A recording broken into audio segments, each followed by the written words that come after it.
top five out of 24 MLM worst myth. Okay. Put it in the chat. Let our CEO see that you've chosen, you've done your homework. I did my homework. I didn't submit it on Facebook, but I actually did my homework. And I have it here. And I must say it was very hard to choose, but I did choose my top five. Good morning, Renelia. Welcome to the call. Hello, everyone. We're live on YouTube and on a Zoom call. So, everyone on YouTube, first of all, can you hear me okay? Give me a thumbs up so I know you could hear me okay. Everyone on YouTube, can you hear me okay? Give me a thumbs up. Please join us over on YouTube, ladies and gentlemen. If you can hear our CEO. Awesome, awesome, awesome. All right. So, as you arrive on YouTube, we're live on video here. On Zoom, we're live. You get my voice, so you can do both. Get on YouTube, Forensic Networker, and we get to see each other. As you get to YouTube, this is our new home. Make sure that you subscribe to the channel right away. Hit the bell button so you get notified when we put content. There's a lot of content there. We're going to keep adding as we go. YouTube is great because it's easy to share, easy to invite other network marketers on the Tuesday stream, and they come to get MLM training. You build like and trust, and who knows in the future. So make sure you like, you comment. Let's get some noise on the algorithm on YouTube. So again, you subscribe, you like, you comment, and you share the content with at least 2 of your people. So as you're listening to me, just take a video that you like over there, link, take the copy the link of the WhatsApp, Telegram, whatever you use, Facebook, and share it. Hey, check out this topic. All right, we have amazing weeks. We got very strong weeks, very strong topics. What we're doing with Forensic is that we're building a culture of a whole bunch of people who are coming into the new industry. And we want them to come in the right way. We don't want them to come in just like a typical people, well, try it, see what happens. No, that's not Forensic. With Forensic, we're coming here because we want to get rich, wealthy, we want to do it right. And we understand it's the stay-at-home economy. We understand it's the future. And we want to do it right. So we're going to give you, now the MLM's worst myth, right? MLM's worst. I see it's packing up here. Good job, guys. Good job. Pack up, say hello to each other. Make sure you like, subscribe, comment.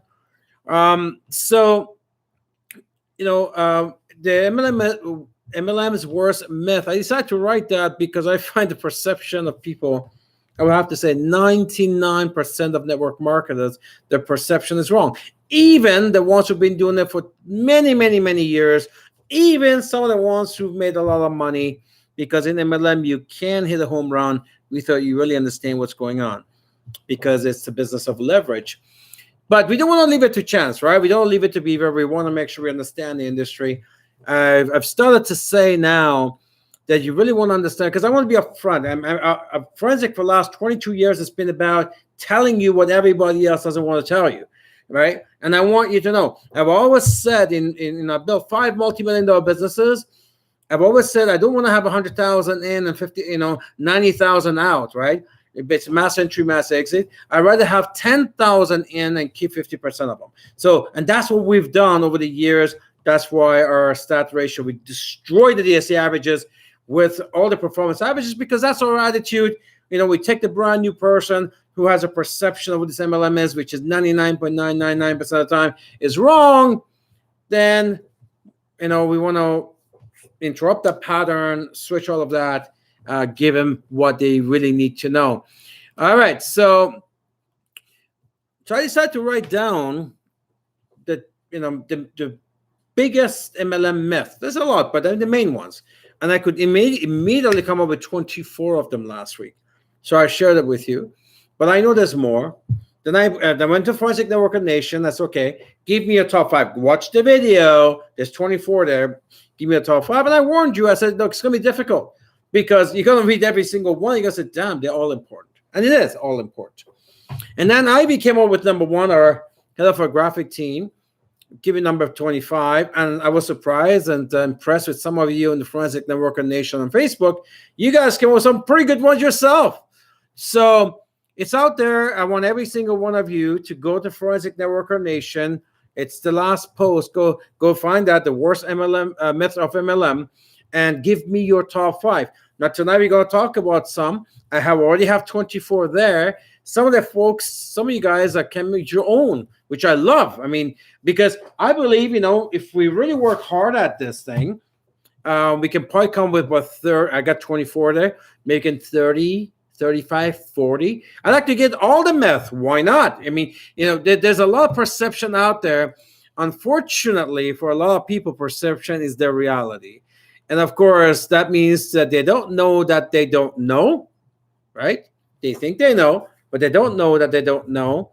So they follow what they think they know, and they don't get the result. And they go on to the industry doesn't work. Well, no, it's not the industry doesn't work.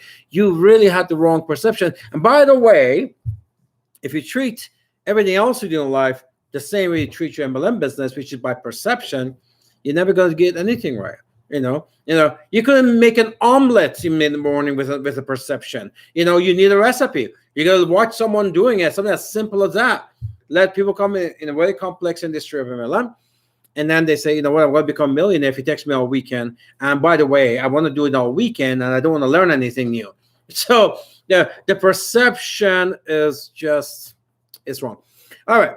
So let me give you a quick, jump right in because there's a lot to talk about. I put my top 5, and trust me, it was hard for me to choose 5. It's just too. They all seem to be so important. And depending on your experience with your team and your prospects and maybe your country, you may have different ones. When I was reading some of yours, I'm thinking, that must be country specific, because you could clearly see, or culture specific, you could clearly see to them, their top 5 was different than the one that I chose. Now, they're all valid, but their top 5, what they're facing right now, was different than what I've seen in the last 32 years. So here's my top 5. Now, I have to rewrite this 5 times, by the way. I kept reading my 24, and I keep juggling things around. But here it is. Again, I put all of them as number 1 because I don't want you to think one is more important than the other. They're all important. First myth, biggest MLM worth, is that startup companies myth. Join up with a company that's just got launched, be in the beginning. Well, look, you know what? If you know the facts about that, it's not true, because 1 of 1,000 make it. Quite frankly, I don't want to. I want to at least, have the odds on me, not on the company, right? So I want to have on me. So okay, if I'm going to do it, if I do it, then I want to be rewarded. I don't want all my odds be on a company whether they're going to make it or not. Now I'm all of a sudden, I doesn't matter how well I do, right? At the end, the company's going to go down, and I'm not going to make it. So this myth that you find upstart companies is ridiculous. It doesn't work. The stats don't show it. You want a company that's solid. You want to make sure that if it takes you a little while to build it, that you have the confidence that the company is going to be there, whenever your time comes, right? So some of those people that talk about, it's new, come in. If you really look at their history, they've tried 10 other companies in the last 2 years, right? And then they keep jumping, but that's not MLM, right? So that's a myth. No, you don't want to do that. You want to, a company that's, has had some time, and make sure that they got all the perks out, all the jinx out of the way. And, they got the products all right. They got credibility. The company management is okay. The history. There is some track record. There is some money being made, then okay, I like the products. I like the company. Company's been around. Then, okay, I have a shot. If it takes you 3 to 5 years to do it, at least one thing from day one, the company is going to be here. At least you have that opportunity. Jumping in with an upstart company, you have no idea if they're going to be here 3 months down the road. And we know a vast majority of these, I'm talking about over 90% of these companies, fail within the first 18 months. And that means you never have a shot, right? So you don't want to do that. All right. That's the first thing I put here, startup company myth. Secondly, just talk to people and you will succeed. Not true. We're not in a talking business, talking method that we use to do what we need to do, which is doing presentation, right? So it's not just talking. You can't socialize this business. You got to do presentation. So when you do presentation in our company, we call that tours. That means that you show a product tour or a business tour. We do have all these different things like, launch product showcase on Zoom. It's like 10 or 15 minutes, coffee tour at nighttime. When you do that, one of three results can happen. You either become a distributor, become a customer, they're not interested. They're all positive, right? Even they're not interested when they're all positive. They saw the business plan, they're not interested. Boom, we go to the next one, law of averages. So you can present your way to success. It's not talking your way to success. It's presenting your way to success. As a matter of fact, in a visual business, although people do hear you, most people would need to see it, right? They need to see it. So that's number two. Number three. Wow, so number three. Another one. I can recruit more when I make more money myth. Not true. I've talked a lot about this. I built 4 multi-million-dollar businesses before I started my own. I was a distributor. I was a soldier just like you. I can tell you the time that we used to recruit the most is in the beginning. Why? Because people buy your enthusiasm, not really the business. They don't understand the business. They don't know the business. It's you that they're buying. It's your conviction. It's your energy. That's what they're buying. And another thing that goes against you when you've been in a long time, your knowledge is high, your check is high. There's a big gap between you and that new person, and that new person can't really relate to it, right? So it's harder to build that like and trust. That's why I would say build a third-party testimony. Build to someone else's story, and it's much more powerful actually having your own story. When I was, last 2 companies, I was a distributor, I was a master distributor. So I didn't have anybody above me, and the corporate people knew nothing about MLM. So it was really me that set up all the training stuff. So what I did was I was using my sideline, that was before. My last 2 companies, I was a master, so there was no sideline. It was binary. So I used my downline. When I was my first 2 companies, I used my sideline around, right? I had like and trust with my sideline. And what's really powerful is your own team. Because the person looking at this and say, if he can help these people make money, then he can help me make money. So all of a sudden, that's important. So this idea that I'll wait till I make $5,000 a month before I call my family and friends, it's a myth. It's not going to work. It doesn't work. I'm telling you that they buy your enthusiasm, not your check, right? Fourth, only people at the top make money. It's a silly one, right? It's a real silly one. Not true, right? We have Renee here, right? Well, Renee, he's our youngest multi-millionaire. I think one time we figured this out. And this is true with many of you on the call. Many of you on this call have the same story. And I think there's like 30 to 40 levels between Renee and the top of the company. Yet he's had the highest income per month in the whole company, even higher than Reza on a monthly basis. So at the end of the day, what I'm saying, so it doesn't really matter. If we're a true MLM business, right? If you're a true MLM business, the comp plan works for everybody. Everybody have to meet the same requirements. So that's not true either. The people who talk that way, they have no clue about MLM. They're spreading FUD. They just don't get it, right? They just don't get it. It's an excuse for them not to take any action. All right. And the last one I chose, again, I could have chosen the other 19, is that only promote the bestseller products myth. Again, not only that's not true, it's real destructive. It is such very dangerous, very dangerous. You start, picking and choosing. We've talked a lot about this. You start picking and choosing which product you think is the best one. I can tell you, not only that shows disrespect to everything else the company has, and that does not set a good leadership for your team.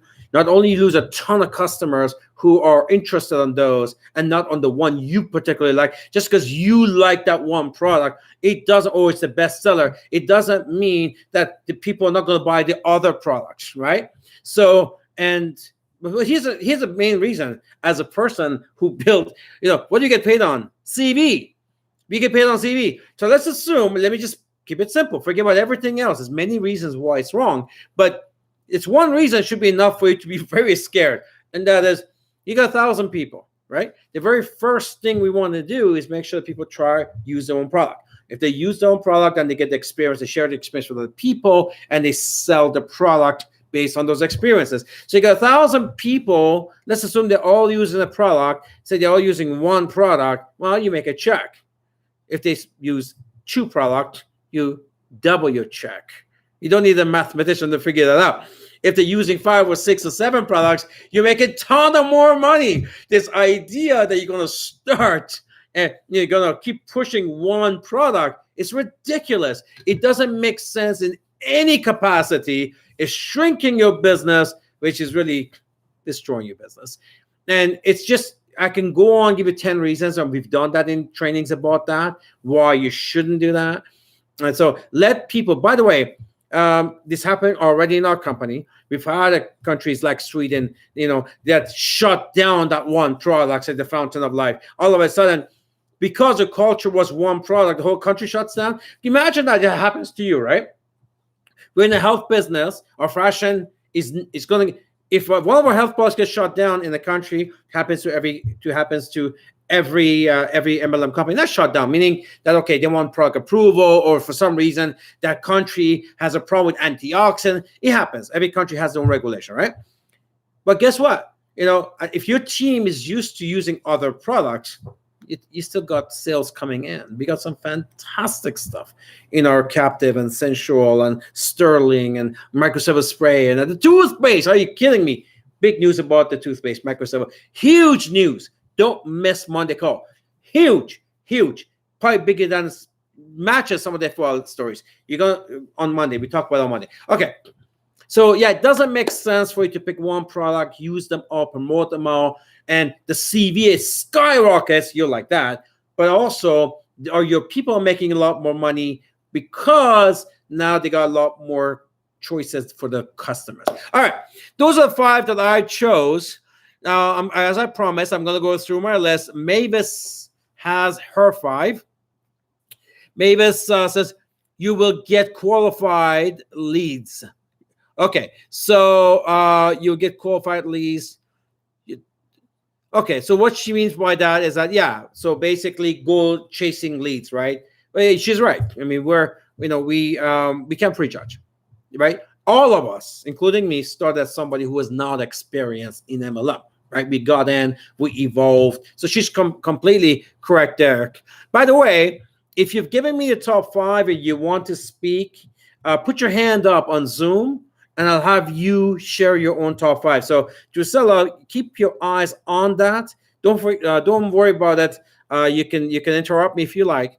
And if Mavis wants to share her own top 5, by all means. After that, Arthur Anthony. If Arthur wants to share his own top 5, just put your hand up on Zoom, and then Drusilla will allow you to speak, and our YouTube audience will also hear it. Who else we have their top 5 here? We have Zahra. Zahra, if you're on, you want to share, put your hand up on Zoom, and then you can share your top 5 as well. I know Renee has his top 5. We'll get him to share his as well. All right. Is Mavis on? Mavis, I've unmuted you. Sorry. Go ahead, Mavis. Give us your top 5, darling. Yes, you're here. Great. Suggestions here. Let's get going. Mavis said, yes, you do. People say you need qualified leads. No, you don't, and she is correct. Another myth is your first leg will be built for you. Fantastic, Mavis. If you're in a binary system, yes, there is an element that can happen, but you can't count on it. Okay, it's imperative that we understand you just cannot count on that. Right? Everybody, look. Binary system, right? Binary system is easier than any other system. Why? If you're in the breakaway system like I came from, we had unlimited width. That means I remember my first company, I had 112 legs frontline to me. That means I personally sponsored 112 people. 112 legs. Like if you have that, you have to have 18 legs in bonus and all that stuff. How do you even support your people? You can't, right? Then matrix program, unit levels was a little bit less, 10, 15 legs, whatever, easier than a breakaway, but still 10 or 12 legs or whatever. But then you have binary, 2 is easy, right? So much easier than the rest of them.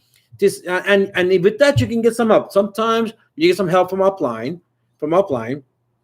and then you just basically this is part of the sharing on Zoom. That how cool is that? Okay, so we've got 2 forensic school tonight. This is the first time ever. Wonderful. All right. I'm going to try to get in later on. If not, doesn't matter. We're just going to have some fun. We're going to get some information out. There's a lot of good stuff here. We're going to probably do it again next week as well. So binary is two. Two is easier than every other plan, right? So, and yeah, sometimes the upline can help you with one leg, but you can't count on that. Yeah, so definitely to be, it's up to me. Going to number 3 for Mavis, you must only consult with people in your group. Again, and MLM is about networking. I find some leaders are very protective on their team, if you will. You know what? Look, I'm not sure as leaders we can dictate who our team can talk to. If someone's got lack and trust with them, then they have lack and trust. So as a leader, we want to also have lack and trust to make sure we have influence. So Drusilla, I got cut off and I can't log in. I tried a number of times. I cannot log in. It says that I was invited as a panelist to log in with a different link. So get everybody to come on YouTube. Tell everybody that I cannot log in on Zoom. They got to come on YouTube. It's easy. Just go on YouTube. Forensic Networker. It's easier than get on a Zoom call. Let's get everybody on here. And so anyway, let's continue. We got a lot to talk about. Your upline will teach you. Well, hopefully, hopefully, but it's better if the company has a system, which in our case, we're best systems in the world, MLM, but upline should at least teach what they know. Hopefully it's correct stuff. Most importantly, be able to support, right? Because company systems are really there to teach. As an upline, you should take the company system and pass it on, but you don't need to be a super upline in order to make it. All right. You don't have to do much. Yeah, this is another one that Mavis talks about.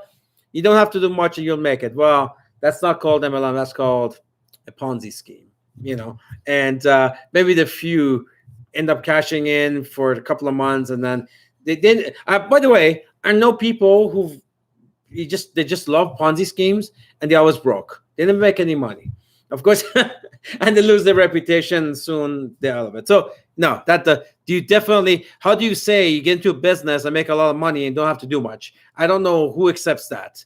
And the person who accepts that, they have just as much of a problem than the person who is lying about it. All right. Let's get it, guys. Just if you're on Zoom, tell everybody to come on YouTube. Tell them I'm locked out. I can't get back on Zoom. While you're here, I say there's a lot of people here, but not enough likes. Everybody's just going to the video, like the video, comment, subscribe, hit the bell button. This is our new home. All right, Arthur. Arthur says it was tough to choose, but here we go. When I'm making when I am making money, I can't recruit. Okay, so again, this is one of those things that are maybe country specific or culture specific. When I'm making money, I can't recruit. I don't know what that means. My guess would be somebody saying, okay, well, I like to retail. Maybe I like to sell products. And that makes some sense because if you just want to sell products that's fine. And you don't want to recruit, that's fine. You don't want to turn your customers you don't want to force your customers to become recruiters because then you lose them, right? No, having said that, there's a lot of people looking for money too. Not everybody's looking, for products. There's a lot of people looking for money too. You should do both, right? You should do both. You can't say I can't do one for the other. Wrong. You got to do both, by the way. You got to do both. I suppose what this really means is that I love retailing, and that's all I want to do, which is okay as well. So you can't say you can't. If you love retailing, fantastic. You love recruiting, fantastic. But ultimately, it's best to do both. Arthur says governments don't like him. That's not true. There's 160 countries that have legislation on MLM. That's not true. It's the opposite. The governments love MLM because they know they have no choice. It's the only decentralized system that offers employment to people and keeps them busy, and governments absolutely love that. That's why there's 160 countries who've got legislation on MLM. Just talk to people and you will succeed. Well, we talked about this a little bit earlier on. Not true. Just do presentations and you will succeed. That's definitely true. Companies without authorship is better. Okay, well, it's definitely not true. Sometimes we have people who say, you know what, I want to get off my smart buy because for whatever the reason, right? Which is their authorship, right? And we turn that around within 3 seconds like that. They say, oh, you want to get off your smart buy? Yeah, okay. Let me ask you a question. Why did you launch your business? Well, did you want a residual income? Do you want a deferral money or whatever? Yeah. I want deferral money, right? Well, that's residual income. You can't even get that without being on your smart buy or moving the same amount of product, retail or wholesale, or you got to buy that product one way or other, and all of a sudden they have no problem because now they understand, right? And this is no different in any other form of business. If you go to any manufacturer and say, hey, I want to buy wholesale pricing, they goes, okay, how much volume are you going to give me? You're going to give volume on a monthly basis. Why would they give you wholesale pricing if you're going to buy one time? Nobody does that. But if you're going to buy a lot on a monthly basis, you sign a contract, an agreement, all of a sudden you get wholesale pricing. That's what this is, right? So no, you need your authorship. You need your smart buy. And here's another thing as well. That's where the residual income comes from, right?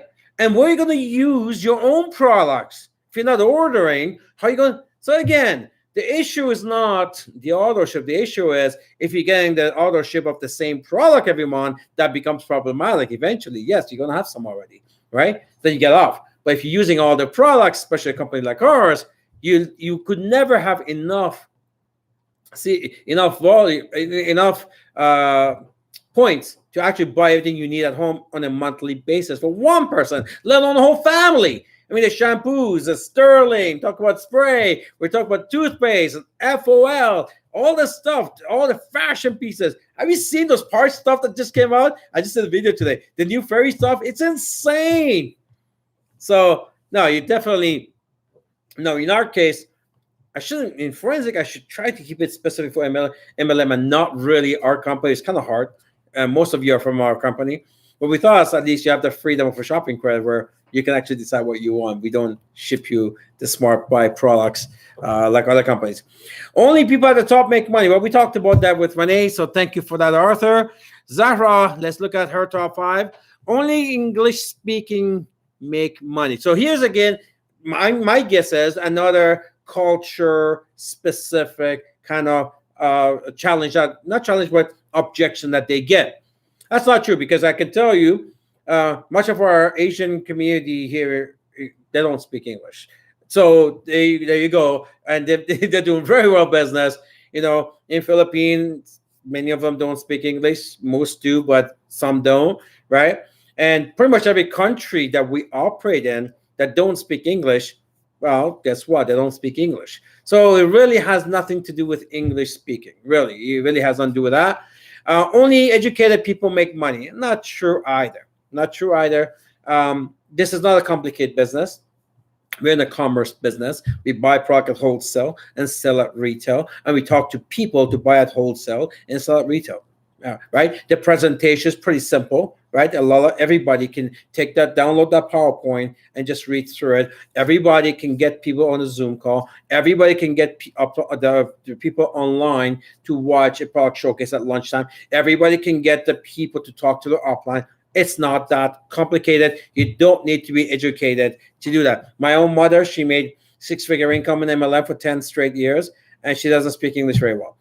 So it's not she's not educated. She's educated in Iran, but really it doesn't do her any good over here. So again, it comes down to the system and not the language. By the way, there's like 400 languages in the world, and they're all doing commerce. So language has never been a barrier to build any business. Only people with family, spouse support make money. Well, look, it's nice to have the family and spouse support. It's nice. It's important. But not necessarily, as long as there's an understanding that let me do what I want to do. I was talking to somebody one time, and he says, well, I got to ask my wife, basically for permission for her allow me to do this. So I asked him one question. I said, "Did you have to ask your wife for permission to get a job?" No. Why do you have to ask your wife for permission to get into a business? You don't have to ask her for permission to get into a job. She wants you to go get a job. Now, unless she doesn't understand the business, she thinks you're going to blow money, whatever, then, it's this is you're opening a business so you can make money for the family. So again, it comes down to, being able to communicate your dreams and hopes. And one of the ways I think people need to do more often, and they don't do enough, is that if a family is struggling, right, or just don't, they're not living not struggling, but not living the ideal dream, right, that they want. Talk about that. You could be a middle class family or upper middle class family. It doesn't matter. It could be a rich person, right? If you're not living the lifestyle that you want to live, then you should talk about that and not find a solution for it. I used to use this example. Somebody brought my example the other day. It was actually Kevin, one of my old students from like 15 years ago. He said, "Remember, sir, when you told me this?" I used to use this example. I'm going to share with you now. Because sometimes people say, they used to say, "Well, you know what, maybe I shouldn't talk to successful people. They're already successful, right?" So I used to use this analogy. Back then, I had a car called CL65. This is a V12 twin turbo. It was the most expensive Mercedes at the time. It was about 15 years ago. The manual on this car was 660 pages. The manual, 600, and the whole UK Constitution, England, is about 300 pages. This thing is 660 pages worth of. I could go on the options I had in it. It's state of art. It's the most technologically advanced car in the world, right? So sometimes you see the person, he's got a CL65 Mercedes, and he's driving, cruising with this nice sound system and everything else goes through. And his idea is to go from Canada to Hawaii. So he's cruising. He's got the best car in the world. Goes all the way to Vancouver, and there's a coast coming on, and goes and sinks into the ocean. He didn't make it. Why? He's got the CL65 Mercedes, the best thing in the world, best car. How's it possible? Well, because that vehicle wasn't designed to float on the ocean. It sank. See, that's what happens with people sometimes. They may want more, and they may be doing well, and they may be rich, but guess what? Maybe they're looking for freedom, time freedom. Maybe they're looking for retirement. Maybe they're looking for something they can share with the family. Maybe they're looking for who knows what. And whatever reasons they have is not currently being met by the job that they have.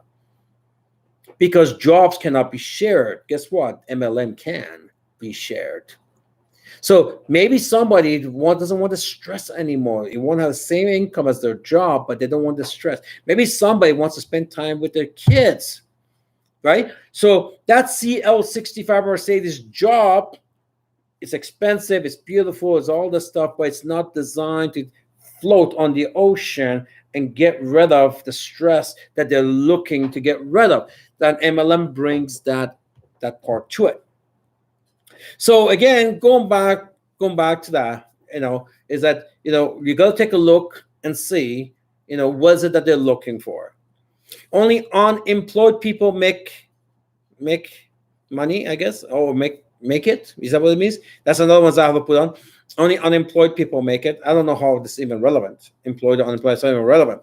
I know unemployed people, but here's the thing. If you're employed, life is easier in MLM. Why? Because at least your bills are kind of taken care of. So you're working, and you give it time to grow, right?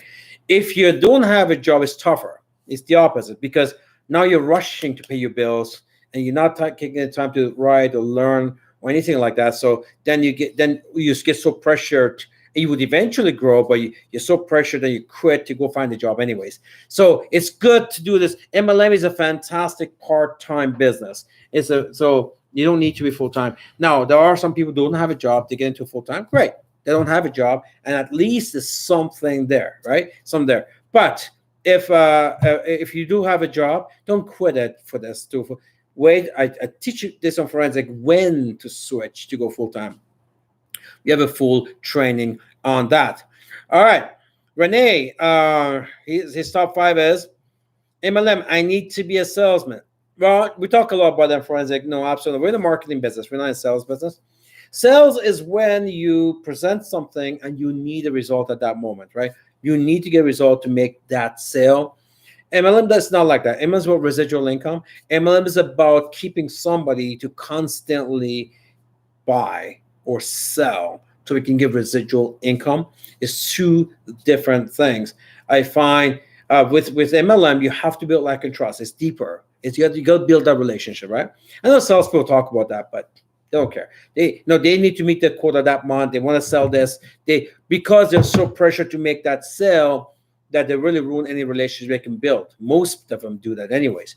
MLM is just like that. You take your time and you kind of walk them through, build like and trust. They buy you first, right? And that lasts a lot longer. All right. So next one, he says, I want to talk to my cold market first before warm market. All right. Again, you can. I know some people have done that. It's an unpaved road. Let's just put it that way.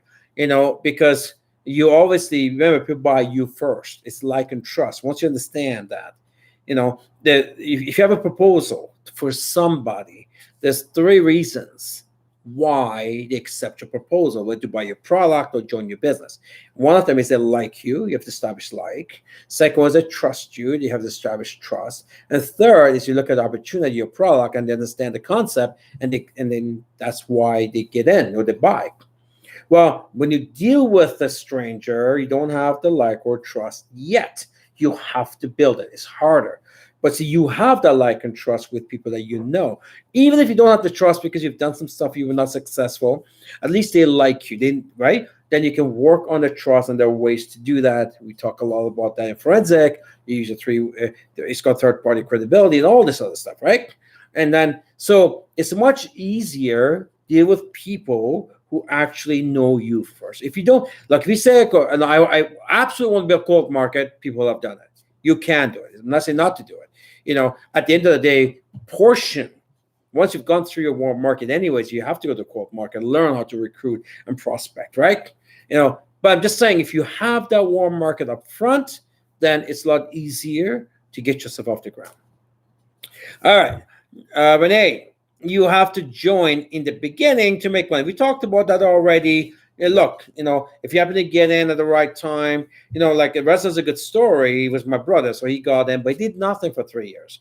He had a cushy job, and for whatever the reason. And when he finally got involved, there's all the people making $20,000-$25,000 a month in this company in his team, right? And Renee is actually in Reza's team. So yeah, timing is important.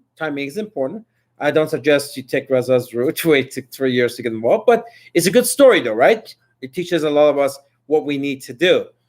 You have to join in. So it's you don't have to, because if you take a look, like I don't know, the company was no more than that. The company was 13 or 14 years old when Ifra got involved, right? 13 or 14 years old when Ifra got involved, and type of money that she's been making in this business. That's not true. That's not true that you have to get in the business. All right. So the last thing okay, it's a pyramid. Okay, that's when they put this out. It's a pyramid. That's one myth. Well, I don't think that's really valid anymore, because I think network marketing everyone knows it exists, right? They know I think it's vast, it's accepted worldwide. People know, that it's not a, there's a difference between pyramid and network. So I don't accept that, Renee, because, we talk about myth of MLM. That means things that are true, that people think to be true within MLM, and it's a pyramid. I don't think that really fits here. That might be a perception of some people who don't understand MLM, but that's not the topic here. We're talking about people who believe that it's legit and they don't understand that part, right? The legality side, but the how-tos of the business is the myth. We've been talking a lot about that. Only people at the topic when we talked about that as well. All right. So let's go to Diane. Diane, it's a pyramid scheme. Again, these are objections, right? So we're not talking about people who don't believe in the industry. We talk about people who do believe in the industry, but they're not doing it right, right? So that's not really a right one here. You have to be a go-getter attitude to be successful. Well, that is true. It's definitely true. That's true with everything. You have to be a go-getter in everything in order to make it. You know what? You can tell me to go make a meal. I'll never get it done. I'm not a go-getter in cooking. I can tell you right now, I won't get it done. But when it comes to deals and business and stuff like this, that's my interest, right? So I can tell you anything you don't like to do, right? If you're not a go-getter at, right? So yeah, you do need a go-getter, somebody who wants to make more money, somebody who wants more freedom, somebody who wants less stress, somebody who wants to pay their home, go on vacation, get a better car, retire their family, send the kids to Harvard, whatever. You got to have those type of burning desire inside. If you want to call that a go-getter, in finance, so be it. Yeah, it is true. If you don't feel like you need anything extra in your life, then I suppose you're not gonna do it. If you think you're in great shape, you don't go to the gym, right? Because if you think you're not overweight, you don't need to lose weight, right? So if you don't think this smoke is not gonna bother you, then you don't have to quit smoking. So at the end of the day, but if you do think you have to quit smoking, then you're a go-getter in that area to stop smoking and losing weight or whatever the case is. All right. So you have to know a lot of people. That's a good one. That's true too. People say, well, I don't know a lot of people. I heard this from Mark Carnell years ago. He says, somebody said to him, I don't know a lot of people. So Mark said to him, okay, let me ask something. Do you know 2 people? The guy says, yeah, I know 2 people. Okay. Do you think they know 2 people? Most likely, yeah. Everyone knows 2 people. Good. Do you know that's 4 now? Do you know those 4 people know 2 people? Oh, yeah. Everybody knows 2 people. There you go. That's the book marketing. Because by the time you get to the 12th level, you're over 5,000 people. Right? So, no, you don't need a lot of people. We always tell people make a long list. Because you have to be active, right? You have to know people to call. Because if you're calling to people that they're busy or whatever, that you never get anywhere. We need input. That's why we need lots of names. And you don't have to notice a lot of people. It's just people you find and accumulate names and cards and people you dealt with, you bought from. If you get into the habit of developing a list, guess what? You're going to have 1,700 people like I did eventually because you're constantly because you're going to run into somebody who says, you know what, it's not for me. Then you get to have it. By the way, these products do this. Who do you know that could benefit from this product? Who do you know that benefit from that product? Who do you know that could benefit from this comp plan? Who do you know that could use a home-based business from home? Who do you know that wants e-commerce business? Who do you know that could use a bit of shampoo? Right? All of a sudden, you got leads. Then you go to them. Then you ask them, who do you know? Who do you know? Who do you know? Next thing you know, you've got yourself 5,000 names. Just who do you know? Who do you know? Because we have like 5 or 6 different businesses under one umbrella. You just have to know how to ask the right questions to get the referrals. All right. I see a lot more people coming on YouTube. Make sure you subscribe to and subscribe button. Hit the bell button to get notified. Like and comment and share this link with 2 people. All right. So what else we got going? Just taking people's money. Okay. So again, that's a perception. That's not what this topic is about. For some people who are non-believers, you have to have lots of money. Okay, here's another thing too. Some people do say, yeah, you need a lot of money to start. Not true, right? Not true. Because any good MLM business, you can start with a couple of $100, maximum a couple of thousand. It's not a lot. Somebody says, well, that's a lot. Well, I do this all the time. And you want to use this technique. I learned this years ago as well. I got this when I first got into MLM, right? The very first presentation in 1990. So I wrote the story, third party, right? There's a guy, Jaguar, on a Porsche, big mansion in Toronto. Toronto is about 4.5 hours away from where I used to live. And the headline said, how can a man make $73,000 a month selling cookies from his home? Cookies, right? So I read the story. I was in the restaurant business. I thought there was a misprint. It's supposed he was selling cocaine from his home. I mean, how do you make $70,000 a month selling cookies? Well, we had $100,000 mortgage on the restaurant. We made $3,000 a month. So anyways, it was kind of weird. So I thought, okay, if this is real, I want to meet him. So I went to meet him. Long story short, went through a whole 24 hours with this guy straight. At 5 in the morning, I'm leaving his house in Toronto to come back to Ottawa for 1.5 hour drive, and to get back to my restaurant business. So he pulls the trigger, says, ready to get started. I said, yeah, it sounds good. He says, here, there's $2,200. Now, in 1990, 32 years ago, 31 years ago, $2,200 was a lot of money. That's more than what we charge today for an LA package. And that was 30 years ago, 31 years ago. So I said, I was 20 years old, and when you're young, you know how it is. You had that one credit card, especially back then, and then you, as a young man, and you kind of screwed that up. So anyway, I said, I can't come up with $2,200. I got to find it. And at 5 o'clock in the morning, he says to me, Pierre, he says, so get someone's credit card, right? I don't know who, and I meant what I was saying. I don't know, how do you get 2,200? Maybe right now that would be, I don't know, 10,000. I don't know. It's 31 years ago. It was a lot of money. And I really was being genuine, saying I don't know where to get this money. And so he knew, though, if he let me go, that would get consumed my life and I would never get in, right? And so he said something. Then pay attention to this. He knew I love cars. And he had this Porsche 928 at the time, parked in this driving next to a convertible Jaguar. I was a gearhead. He said, let me ask you something. What's your favorite car? He was smart. I said, oh, that Porsche. He says, that's an $84,000 Porsche. It's 1990. That's a lot of money. He said, I ask you a question. If I told you that I'm going to sell you that $84,000 Porsche for $2,200, can they come with the money by tomorrow noon? I'm like, yeah, of course. He says, I thought you said you don't know where to get the money. All of a sudden, like $84,000 push for $2,200. Yeah, of course I know where to get the money by tomorrow noon. Yet before that, for 15 minutes, I'm making excuses. And I didn't think I was making excuses, but I was making excuses. When we get to buying an $84,000 Porsche for $2,200, all of a sudden I can get it. He says, let me tell you something. What I'm offering you is an $84,000 Porsche for the rest of your life. Not a one-time Porsche. I suggest you go borrow the $2,200 from whoever was going to give you the money for the car and get into this business and go change your life. I thought about it for 30 seconds. I picked up the phone. I called my girlfriend at the time.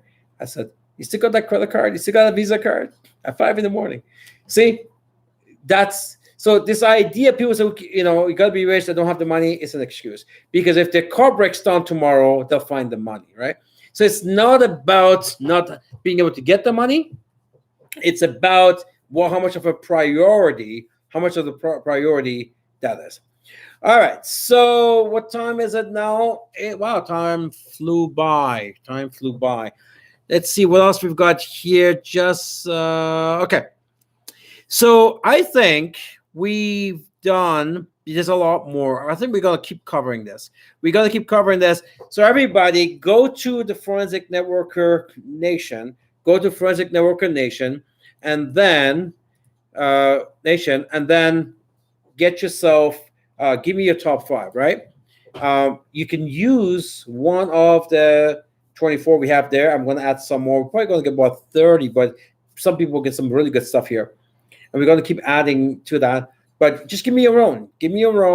Or if you have your own, if you want to use one of my top 24, but I want you to choose 5. Think about it. Choose 5 and put it there. And on the next call, hopefully we don't have these issues. Next call, we'll have you share. Sorry, Mavis, I don't know what happened with Zoom. But we're going to figure this out. All right, team. We got a couple of minutes. Let's read some comments here. All right, what comments you have for me? Just put it in the chats. Make sure you subscribe while you're here. See, a lot more people here than there's likes, guys. Just scroll on the bottom, like this, and make sure you subscribe. Hit the bell button. Charlene says, I didn't have the money, and I had a job. And Charlene's been with us for many, many years. She's in a small island at Dominica. Good for you, Charlene. Good for you. I actually got a call from some of the old distributors in St. Martin yesterday. So they're going to get back on and they're going to get going. COVID's been tough on that island as well. And so they're coming home. They're coming home back to us again. Julian says, I mean, is it safe to say that only gifted people who can speak to motivate people can do it? Not true at all. As a matter of fact, I said the opposite, Julian, because I always say if you're a really slick person, don't be slick because people can't relate to you. I use this example. Last 30 years, when I go to a meeting, there's always a guy there with a three-piece suit. It looks good. It smells good. Shows up with a fancy car. He looks at the numbers. He gets excited. He says, hey, you know what? I can sell sands to the Arabs. This is easy. You know, I'm going to make a killing. And they always get shocked by my answer. I always say, you're going to struggle hard. And they always puzzle, like, what do you mean? I've been selling cars for 30 years. I don't care. At the end of the day, we're in the residual business. We're in the relationship building business. The bigger the gap between you and your prospect, the less they relate to you, the less you get a yes. So this is why people who make a lot of money in MLM, we should do this. We have people making 60 grand a month. We used to run ads saying we make 6,000 a month. We made 60. Well, we said 6,000 a month. We reduce our check because if people read the ad, they didn't believe that could be even possible. Even if they believed that could be possible, the gap was too big between us and them. They couldn't relate to us. So we used to say 6, bring it down so they could relate to us, so they could build together, right? So no, definitely don't have to be the best speaker. You know, I think if you're really evolving, you're going to become the best version of you, and you're going to become fantastic anyways. I started as a horrible speaker. We can talk about, right? Too bad. Those forensic seminars we used to do like 3 days long and 12 hours a day. I had lots of time to share these testimonials. But these stories, but we don't have that time right now. Okay, Leah says, good information. Thanks for me. You very, very, very welcome. David Moore, you're welcome, David. Let's see if there's any other information. Reza says success. So I don't need to learn anything here. I can teach it. For this company is saturated. Oh yeah, there's people said this company is saturated. Okay, and everyone who was joined has already joined. But that's kind of interesting. I can find cheaper. Well, here's the thing about the saturation. I actually haven't heard that word in at least 10 years. They used to say that in the old days. This idea of a saturation in MLM is a complete myth anyways. It's a complete myth. And here's the reason why. Simple math. Isaac Newton said mathematics has all the answers, right? It's true. The reason why the saturation is a myth is because the percentage of MLMers growing in every company worldwide is a fraction of the people being born, right? So let's assume, if you take a look at, how many people were in MLM in 1970s and what the population was, and how many people in MLM today and what the population is, you find that the population, right, has gone up by billions of people, and where MLM participants have gone up maybe by tens of millions of people. So because there's more people being born every day, because a bigger number duplicates, is a much bigger duplication than a small number duplicating. So saturation is just not possible. Mathematically, it's just not possible. All right, team, we had a good night. Sorry for the little problems that we had earlier on. Pamela says, I like what you shared about I don't have money and the story of Posh. Yeah, it's true. Hey, listen. So the next time somebody says to you, well, I don't know if I can come up with 1,800, and say, look, you know what? What's your favorite car? What's your favorite home? What's your vacation spot, right? Oh, I like to go to Hawaii. Okay, that's a $20,000. Let me ask you something. If you could get that $20,000 vacation for $1,800, if somebody says, here, I paid 20 grand for this vacation, you can have this dream vacation for $1,800. Would you buy it? Of course. There you go, right? What I'm offering you is a Hawaii vacation every single year, which, by the way, you don't even have to pay for. The company pays for the vacations. Anyways, with that, team, it was a good night. And we'll be back here again next week. Make sure you like, subscribe, hit the bell button, share this link. It's going to be alive tomorrow, edited version. Share with 2 of your people. We'll see you back here next week. With that, love you guys and stay forensic.